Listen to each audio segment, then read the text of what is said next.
Okay, we're live. Hi, this is William Ramsey. Welcome to William Ramsey Investigates. On today's show, I have a very special guest. His name is Dr. Richard A. Williams, and he's publishing a book which will be published within the month on October 26, 2021. The title of the book is Fixing Food, an FDA Insider Unravels the Myths and the Solutions. And Dr. Richard A. Williams is an economist, risk analyst, op-ed writer, and an expert in food safety and nutrition. From 1980 to 2007, he served as the director for social science with the Center for Food Safety and Applied Nutrition at the FDA. From 2007 to 2016, he was the vice president for policy research at the Mercatus Center at George Mason University. He recently served on the U.S. EPA Science Advisory Board and is the board chairman for the Center for Truth in Science and a board member of the Institute for the Advancement of Food and Nutrition Sciences. He is also a senior affiliated scholar with the Utah State Center for Growth and Opportunity and the Mercatus Center at George Mason University. So a really interesting book. He has a lot of fascinating stories about his time in government, particularly at the FBI, but he can talk more about that. So Dr. Richard A. Williams, are you there? I'm here. Thank you. Awesome. Well, thanks for agreeing to the interview. For people who may not have heard your name or, the stories about the FBI, can you talk about your background and what led you to write this book, Fixing Food? Sure. Well, first of all, I never intended to go into the federal government. I was in the Army, actually was in Vietnam. And after that, I went back to college and to graduate school. And then I taught for a year and had actually taken a job at another university when I got a call from my dissertation chairman. And he said, "Why are you going to this university?" I said, "Well, it seemed like the best idea at the time." And he had gotten a call from somebody at FDA who had interviewed me. And he said, maybe they don't have a lot of economists like you, Richard, in government. Maybe it'd be good to go in there and get some stories so you can tell your classes. So, I agree with him. That was a good idea. I was teaching government and business. And my idea was I'd go in for a year to 2 years, something like that. I'd get some stories and then I'd leave. But actually, it was an interesting place to work. And I became so interested in the issues that I ended up staying for 27 years. It wasn't a plan. When I first got there, it was quite clear to me that nobody in the FDA had any idea what an economist was doing there. But if you recall, at the time, President Carter said, I'm going to issue an executive order and I want to see costs and benefits for all major regulations, because even President Carter realized there was a problem with the regulatory state.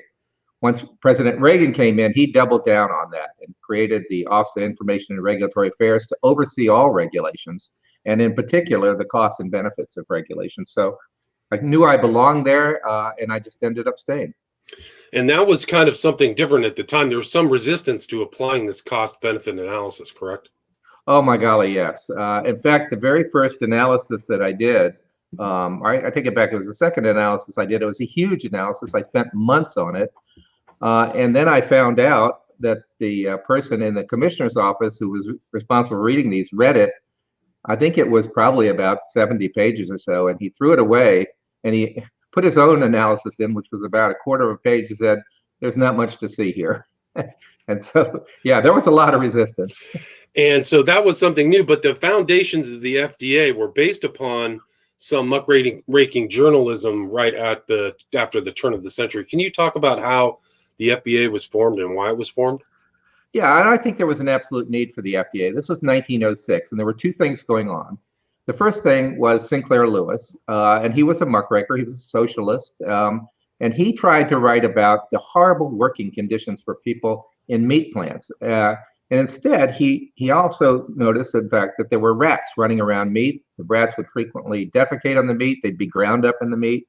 And people didn't care so much about the working conditions, but they cared about the fact that they were what they were eating. So that was a pretty big deal. And then at the same time, over in the Bureau of Chemistry in USDA, there was this obscure scientist, and he started looking at the poisons that were being added to food, or some of them were considered poisons back then, not so much now. But he was publicizing them. And he had what he called the poison squad, which was young men that were volunteering to eat massive doses of things, and then he'd see what would happen to them. So both of those things wound up in the news. Consumers became alarmed. President Roosevelt was alarmed, but he didn't trust this guy, Harvey Wiley, over at USDA. He thought he was just trying to get publicity for himself. He certainly didn't trust Sinclair Lewis. So he decided to send his own people into the meatpacking plants, and he did, and they wrote what became the McNeil Report. And it basically documented everything that Sinclair Lewis had said. And so he just finally decided to sign the first bill, the 1906 Pure Food and Drug Act. There was one other thing that bothered him. When he found out that you could make a blended whiskey that wasn't a pure whiskey, that really bothered Roosevelt. He said, well, we have to do something about that. So those three things sort of in combination gave us our first public health agency. But like I said, the problems were obvious. Clean up these filthy plants and stop adding poisons to food. Those are not the problems we have today. Right. So the original intent was there to keep the all that stuff clean, sausage, whiskey. And right there in your first chapter, I saw that you mentioned Thorstein Veblen. So I was happy to see his name. Not too many people reference him, but he was an economist, right? He was the guy who invented conspicuous consumption, or the concept of conspicuous. Yeah. But can you talk about some of these cases you went through, the lawn darts or the saccharin, red? I mean, I remember the red scare, red number 3 when I was a kid. That was a huge issue. And talk about some of those things that the FDA dealt with or wrestled with, and how they came to decisions about these items. Sure. Well, first of all, the saccharin one was an interesting one to me. I wasn't directly involved in that, but it was going on when I first got there. And if you recall, we were going to ban saccharin. A lot of consumers started writing in going, in fact, we had 50,000 comments to this. And some of the comments that I remember best, I actually put in the book. One of them said he was so angry about what we were doing, he was going to come to Washington and shoot every bureaucrat he saw. And I thought, well, how will he know which ones are bureaucrats? We weren't wearing badges.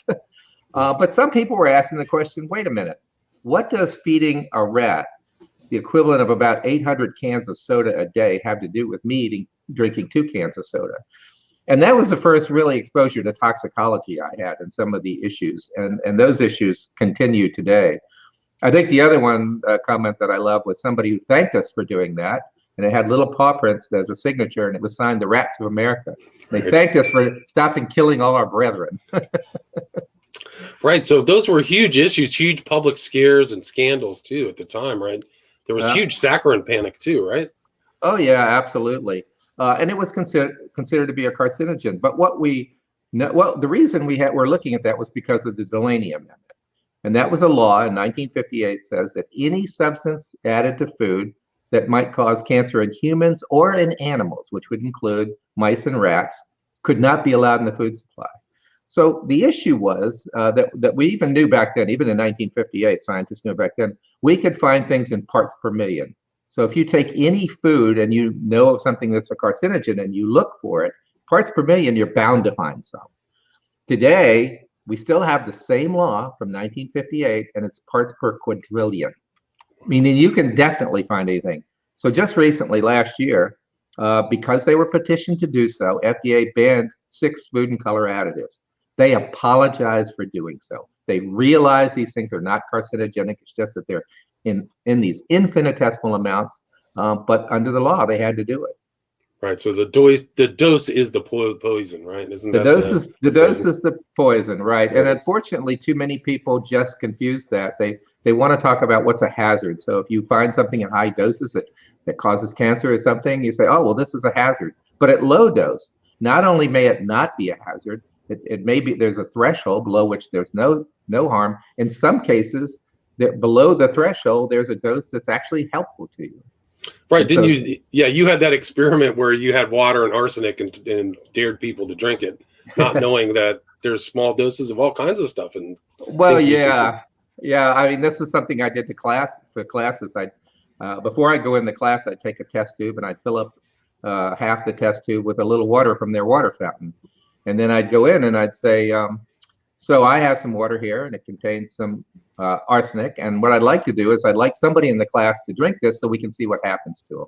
And then nobody would respond. And I'd actually walk down and put it in front of people and go, how about you? And of course, everybody would rear back. And then I'd drink it. And I'd say, okay, this is to illustrate that dose makes the poison. There's a little bit of arsenic in almost all the water we drink, but it doesn't do you any harm. In point of fact, we've gone back and forth in medicine on arsenic for hundreds of years. And today, arsenic is actually being treated. Small amounts of arsenic is used for treating leukemia. Oh, interesting. I didn't know that. Yeah. Wow, that's fascinating. So I mean, there's all of these tests going on at the FDA.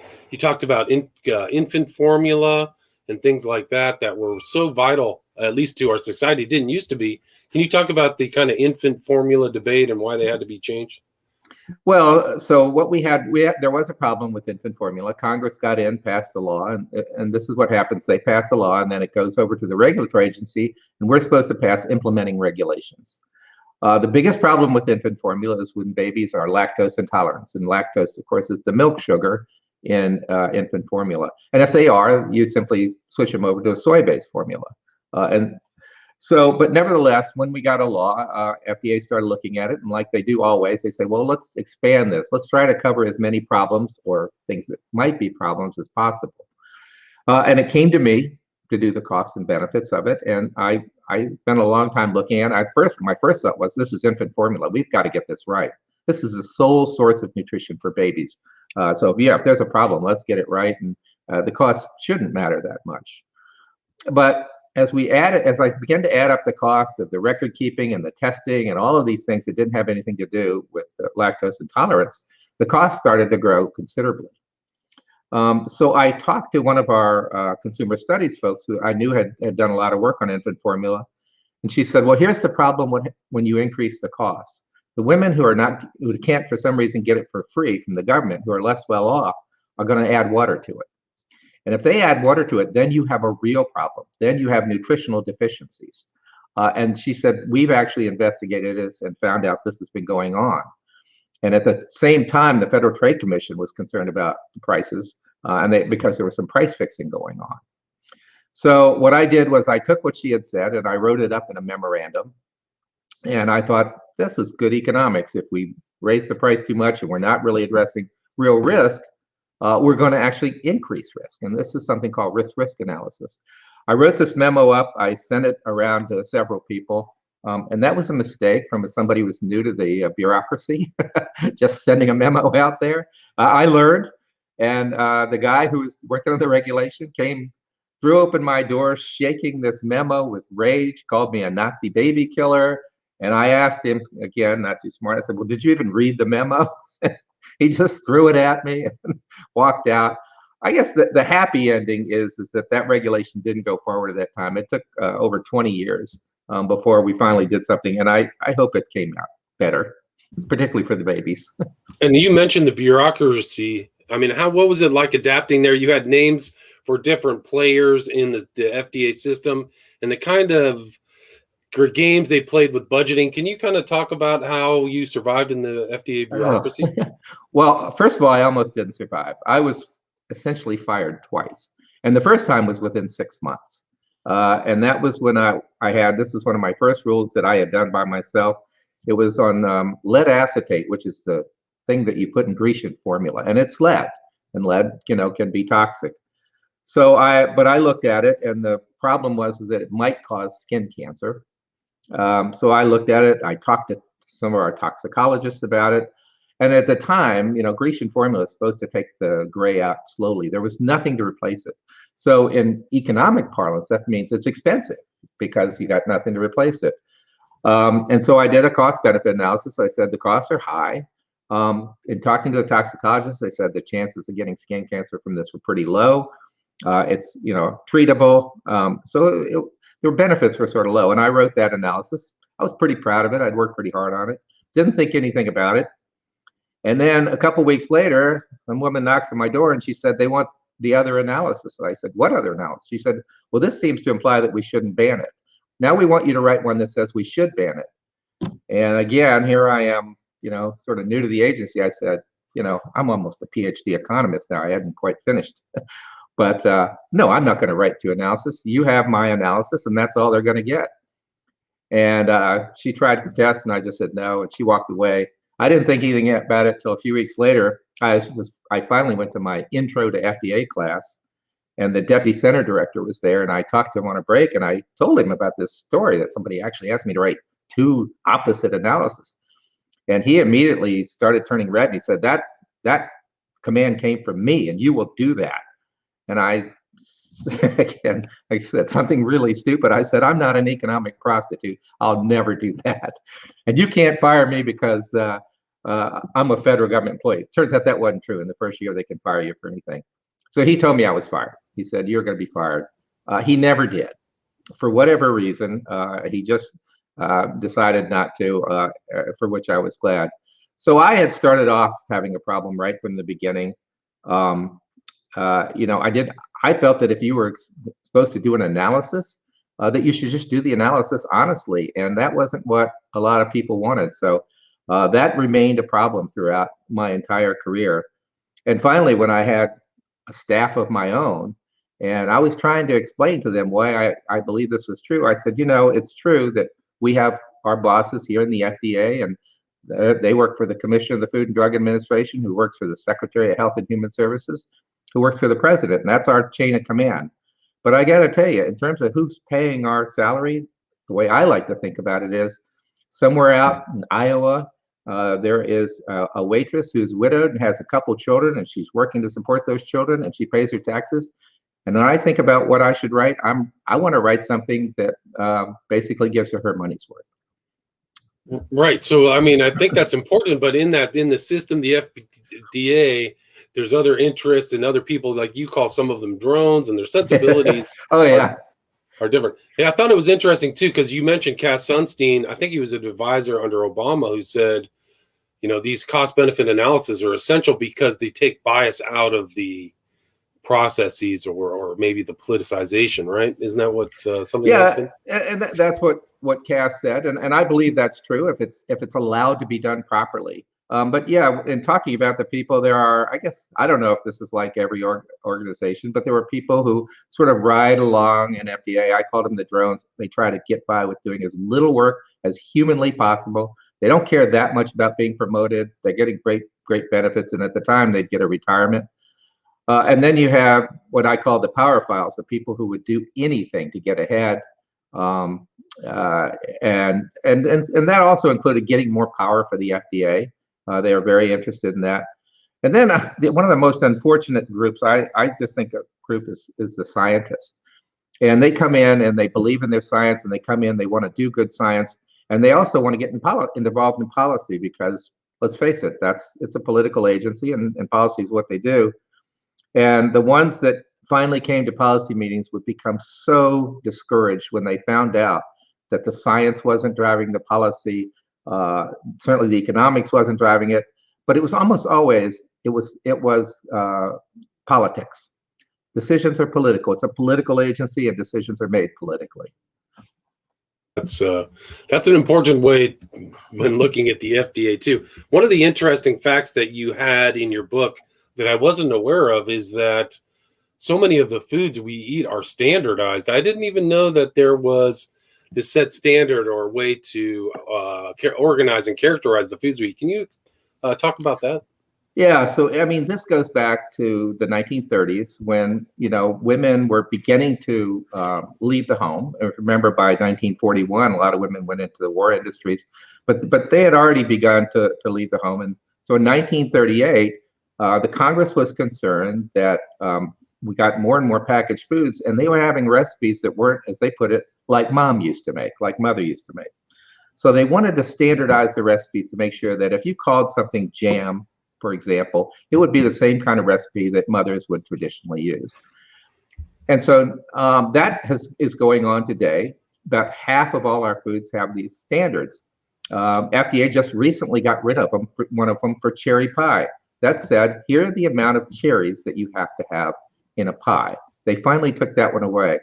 The one that I thought was the most fun was we had a standard for canned pear halves. Okay, you cut a pear in half and it was canned. And so I was in a meeting and I said, why on earth does the FDA, with all the serious problems we have to deal with, why do we have to have a canned pear size?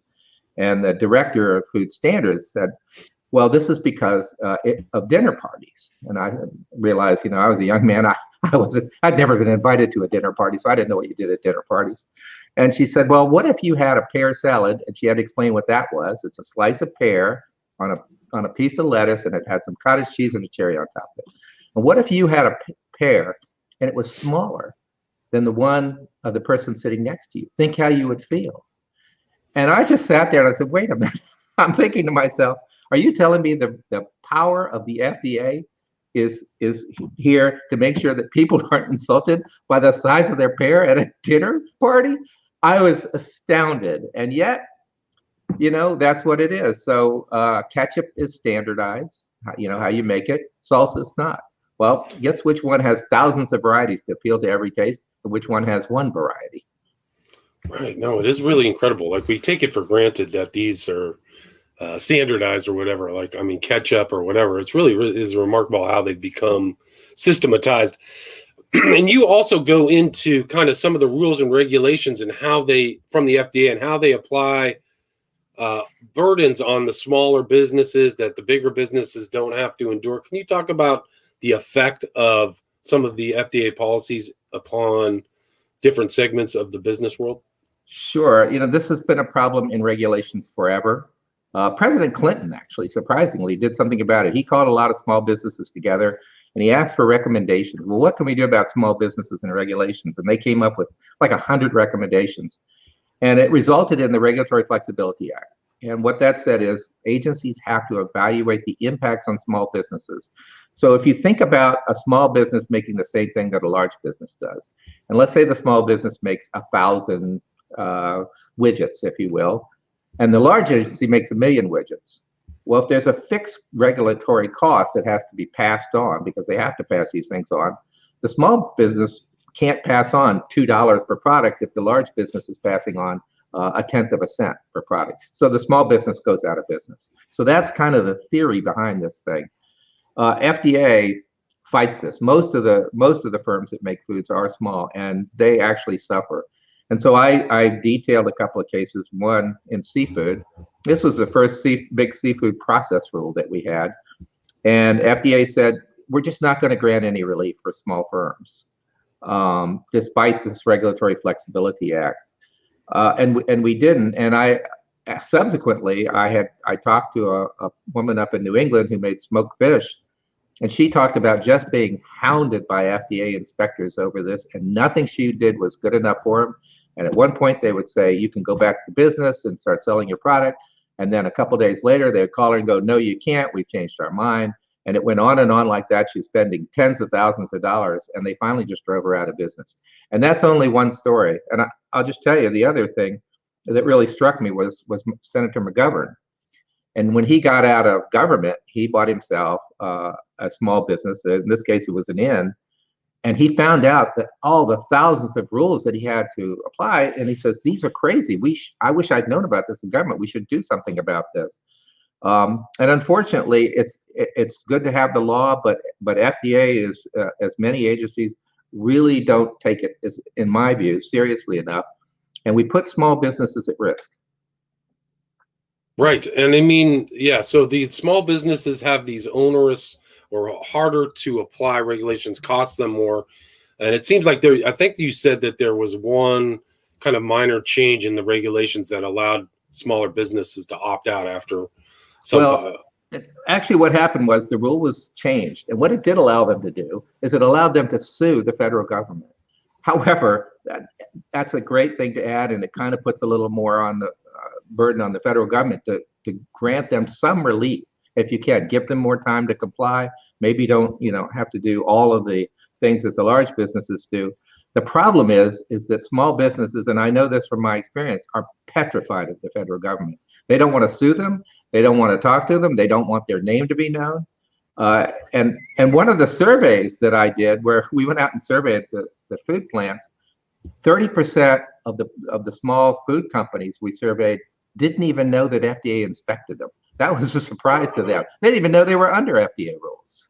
Wow. And I mean, you kind of make that point in your book that this organization, nobody knows how it works on the inside. You probably, 95% of the American people do not understand the totality of what's going on at the FDA. Would you agree with that? Oh, I would absolutely agree. And that's one of the reasons I wrote this book. I think I said in the book, nobody's supposed to write the book I wrote. And as far as I know, nobody has ever made a career out of the FDA and then written a book about it. And I'm sure that a lot of people probably aren't happy that I did that. But I wanted to write it not for scientists or economists. I wanted to write it just for people. And so that's why I included a lot of the stories. There is some science in it and some economics, but hopefully what people will take away is more of an understanding of what goes on behind the closed doors. Right. And I mean, you do talk about the science. What do you think is wrong with the science as the FDA is applying it today? Well, I think one of the big problems is how we think about safety. And, certainly everybody thinks about safety somewhat differently. But just for example, when we look at food and color additives, for example, we use this safety rule that basically cranks down how much is allowed in the food to an infinitesimal degree. So a friend of mine who's an FDA toxicologist, after he left, he wrote a book, and he wrote a wonderful analogy. He said, well, suppose we applied that same way of evaluating safety and trying to set a limit for how much you should consume to water.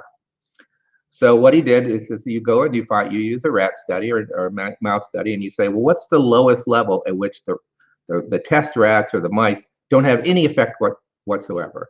And then you do that and you divide it by, say, at least 100. In some cases, that division can be by 10,000. Well, when he did that for water, and you need about 2 to 2.5 gallons of water a day to stay healthy, he found out that if the FDA had applied that methodology to water, it said if you drank over 8 ounces, 1 glass of water a day, that's dangerous.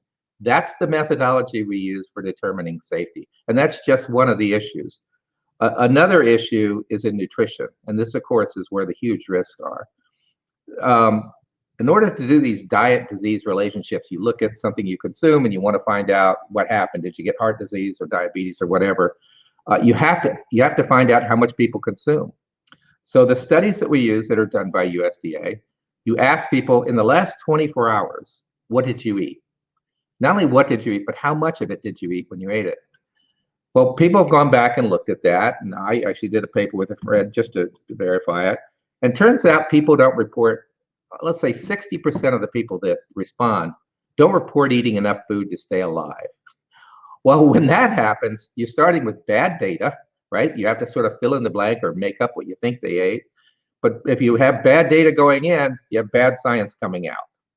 And so when we see a lot of these nutrition studies that come out, in some cases they're reversing each other, that's one big problem, is that the data is so bad that we just don't know. And that's the data that FDA is relying on as well.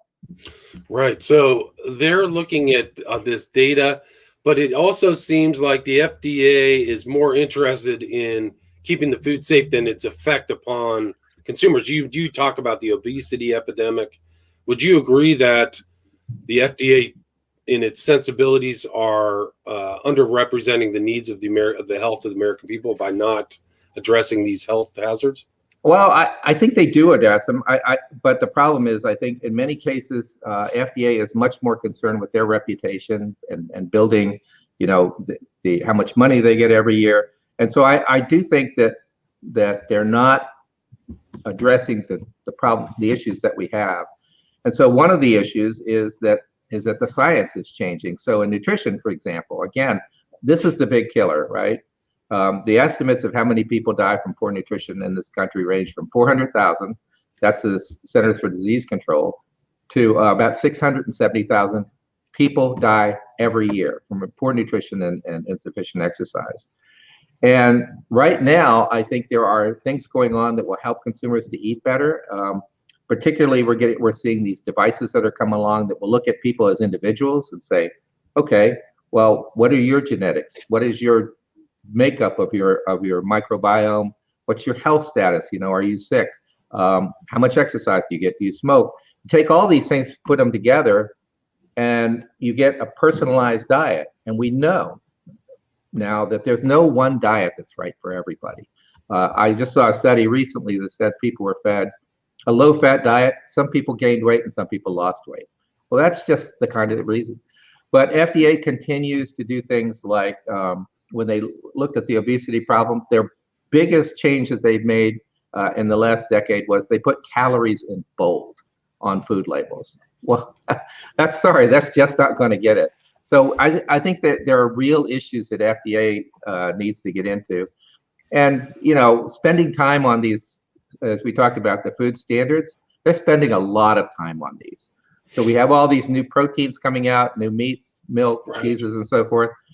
Well, FDA came out and said, well, we're going to look at the milks because we don't know, for example, if almond milk should be allowed to be called milk. And we're going to spend a year doing that. Well, it's been over 2 years and they're still working on that. So we have people dying from obesity, being overweight, obesity, and poor nutrition. We've got 1 out of 6 people getting food poisoning every year, as they have for decades. And they're worried about almond milk.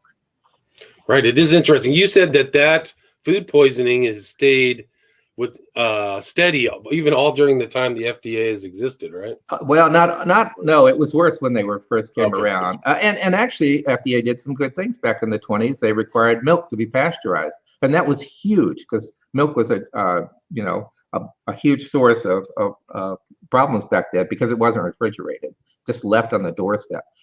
But over the decades that I worked there, it's been the same. We haven't made any improvement whatsoever in food safety, and they keep having the same numbers. It's 48 million people get foodborne illness every year, and those are the numbers they use to justify their budget. Well, nobody in Congress asked, well, wait a minute. Okay, that's what you used last year, the year before, and the year before that. And we gave you a lot of money, like in the last 10 years, we've given them, say, $10 billion for food safety. What'd you do with the money? What about all the money that firms are required to spend? How come you're not making any progress? Nobody ever asked that question.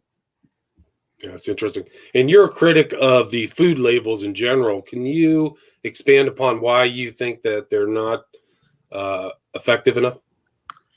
They're simply not effective. They're way too complex. In my mind, they're almost written for nutritionists. And of course, nutritionists love them, and no one else does. There's one lady I know that wrote a book, and she said, well, if you'll just take a couple hours and read my book, you'll understand how to use food labels. In fact, the research has shown over and over again that nobody knows how to use these things. And just by way of example, I went to our nutrition office one time, and I talked to a lot of the nutritionists in the FDA, and I said, well, do you use the food label? And particularly, do you use this thing called percent daily value, which is kind of the key to using the food label? You use that when you make your food purchase decisions. They said, no, not really. So it's really, it doesn't work for consumers. You have people saying, oh, this is the greatest icon in the world. Everybody knows the food label, but if people aren't using it and they don't know how to use it wisely, we really need something better. What would you recommend? So right now, all over the world, a lot of manufacturers are figuring out that the government isn't really succeeding at doing these things, particularly getting people to eat better. And they're coming out with these devices, again, that are personalized based on your personal characteristics. But they're also saying, here's what you should eat based on your personal characteristics, but also, what do you like? What kind of foods do you like? Within that choice set, let's figure out what you can eat that will help you control your weight and help you control things like chronic heart disease and diabetes, which are on the rise. And I think those devices are going to ultimately be so much better than trying to educate people on the food label. We've been trying for 30 years now, and it hasn't made the slightest bit of difference. So like some kind of Fitbit or something that helps you select Exactly. Only if you think about how consumer electronics have grown, where we started, the first calculator and where we are now, imagine if we had that kind of technological growth in nutrition and where we could take a lot more data, tons of data, and we pack it into these small devices, and it gives people better information. So you don't have to learn nutrition. All you have to do is wear it. It'll have sensors that will determine whether or not you're going right or you're going wrong. To me, this is the future. And what I hope is that there's not a lot of resistance in FDA to approving these devices. Right. I would say we're getting very close. I know a lot of people who use health apps on their phones. So I think that specified, individuated apps for people's food choices are not that far off. I mean, I hope so. I think there's so many other things, new technologies that are coming along that are going to be just fantastic. Just to give you one example, there's some food packaging coming along where you take nano-sized, very, very, very tiny materials, sensors, you put it in the packaging, and it can detect if a food is being spoiled. So rather than using those use by and sell by dates, which actually don't make a lot of sense, it would say, hey, you know what? Don't eat this can of food, it's being spoiled. It's just little things like that that are so much better. When we have an outbreak, we're going to be much better at tracing foods back to the source, so we know actually what to stop. In the past, maybe it's taken at a minimum of about 6 days to trace a food back. when we have all this traceback technology into place, it's going to take about 2 seconds. Right. Yeah. So, so wonderful stuff. So it's good things are on the horizon. How would you advise the FDA as somebody who was there for three decades? What's the future of this administrative body? Well, where it's going, that's hard to say. I know where I would like for it to go. First of all, with respect to these new devices, they come under medical food regulations. So they're outside, or excuse me, medical device regulations. So they're outside of the part of FDA that regulates foods, actually. Right now, the way the regulations read, and these are old laws, this is 1976 Medical Devices Act, it says, well, if this device does anything to diagnose or treat or basically has any use whatsoever, it has to go through the most rigorous scrutiny. And what that means is a minimum of a year to get it approved, probably somewhere $24 million or north of that. And if you think about a lot of small businesses out there trying to create these things, a lot of people, around the world trying to create these things, and then you go to FDA and you've got to pay a huge amount of money. You got to raise that money somehow. You're going to have long delays, not just at the initial approval, but every time you make an improvement, it's got to go back to FDA for improvement. That's something I think that FDA needs to work on, and Congress. Let's get these things out there. We're in a crisis right now with all the deaths. I'd like to see FDA go back to doing one of their original jobs, which was described to me as being a cop. If there are bad actors out there, go after them. Spend your time doing that. I think that would be much more helpful, particularly in doing things like food standards. So just a couple of things that I think FDA could do to basically move the ball along. But right now, I think consumers look to the private markets, look to the new products coming out, the new proteins that are coming out, all these new products. I think they're going to be helpful and help solve our problems much more so than I think FDA is doing. Interesting. So you recommend people look out for these newer, healthier options in food sources and foodstuffs? Yeah, I do, and I know it's a hard sell for most consumers. I talked to a guy in the food industry one time, and he said, consumers don't want to eat technology. And I said, well, that's interesting because all food is created through technology. Everybody says, oh, well, I just want to eat natural. Well, good luck with that. There's really nothing natural in our food supply. We've been manipulating plants for 10,000 years and animals for several hundred years. So nothing is natural. Go look at the standard place where a chicken is made or a pig. It's high technology, man. A lot of from the beginning to the end, to the slaughterhouses and everything. So people, I agree with you. I think that people need to be looking out for these new proteins. I really enjoyed this book. Really excellent read. A lot of good information, and you can tell you're an insider. So all the stories of you're kind of being in this bureaucracy were really fascinating to read. Where's the best place for people to get Fixing Food?